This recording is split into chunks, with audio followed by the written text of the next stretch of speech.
ರಾಜ್ಯದಲ್ಲಿ ಆಡಳಿತ ಮಾಡ್ತಾ ಇರುವಂತಹ ಕಾಂಗ್ರೆಸ್ ಸರ್ಕಾರದ ವಿರುದ್ಧ ಗುತ್ತಿಗೆದಾರರು ಗಂಭೀರ ಆರೋಪವನ್ನ ಮಾಡಿದ್ದಾರೆ. ಅದು ಕೂಡ ಕಮಿಷನ್ ಬಾಂಬ್. ಬೆಂಗಳೂರಿನಲ್ಲಿ ಸಚಿವ ಸಂತೋಷ್ ಲಾಡ್ ಈ ಬಗ್ಗೆ ಪ್ರತಿಕ್ರಿಯೆಯನ್ನು ಕೊಟ್ಟಿದ್ದಾರೆ.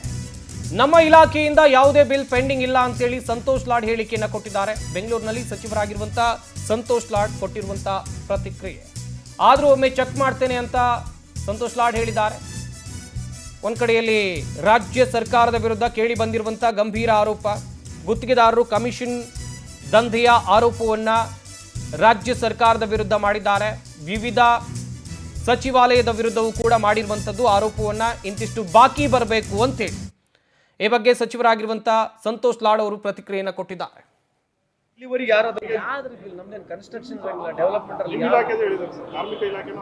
2,000 ಕೋಟಿ ಕೇಳ ಅಲ್ಲ, ನನಗೆ 2,000 ಕೋಟಿ ನನ್ನ ಇಲಾಖೆಯಲ್ಲಿ ಪೆಂಡಿಂಗ್ ಇರ್ತಕ್ಕಂಥದ್ದು ನನಗೆ ನ್ಯೂಸ್.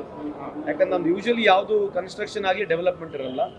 ನಮಗೆ ESI ಅಮೌಂಟ್ ಬರ್ತಕ್ಕಂಥದ್ದು ಏನಿದೆ ಕೇಂದ್ರ ಸರ್ಕಾರದಿಂದ ದಕ್ಷಿಣ ನಮಗೆ ESI ಕಮಿಷನರ್ ಆಫೀಸಿಗೆ ಬರುತ್ತೆ, ನಮ್ಮ ಕಮಿಷನರೇಟ್ ಇದೆ, ಅಲ್ಲಿಂದ ಹೋಗ್ತಕ್ಕಂಥದ್ದು ಬಿಟ್ಟರೆ ನಮ್ಮ ಇಲಾಖೆಯಿಂದ ಯಾವುದು ಡೆವಲಪ್ಮೆಂಟ್ ವರ್ಕ್ಸ್ಗಳಾಗಿರಲಿ ಪೆಂಡಿಂಗ್ ಬಿಲ್ಸ್ ಅಷ್ಟು ದೊಡ್ಡ ಪ್ರಮಾಣದಲ್ಲಿ ಇರೋದಿಲ್ಲ. ನಾವು 2,000 ಕೋಟಿ ಅಷ್ಟು ಪೆಂಡಿಂಗ್ ಇರ್ತಕ್ಕಂಥ ಬಿಲ್ಸ್ ನನಗಿರ್ತಕ್ಕಂಥ ಮಾಹಿತಿ ಪ್ರಕಾರ ಇಲ್ಲ. ಇಲ್ಲಿವರೆಗೆ ಯಾರು ಅದ್ರ ಬಗ್ಗೆ ನನಗೆ ಗಮನ ಸೆಳೆದಿಲ್ಲ, ಹೇಳೂ ಇಲ್ಲ. ಹಂಗೇನಿದ್ರೆ ಐ ಲುಕ್ ಇಂಟು ದಟ್. ಯಾವ್ದ್ರ ಬಿಲ್ ನಮ್ದೇನು ಕನ್ಸ್ಟ್ರಕ್ಷನ್ ಡೆವಲಪ್ಮೆಂಟ್ ಅಲ್ಲಿ 2,000 ಕೋಟಿ ಕೇಳ ಅಲ್ಲ, ನನಗೆ 2,000 ಕೋಟಿ ನನ್ನ ಇಲಾಖೆಯಲ್ಲಿ ಪೆಂಡಿಂಗ್ ಇರ್ತಕ್ಕಂಥದ್ದು ನನಗೆ ನ್ಯೂಸ್. ಯಾಕಂದ್ರೆ ನಮ್ದು ಯೂಶಲಿ ಯಾವುದು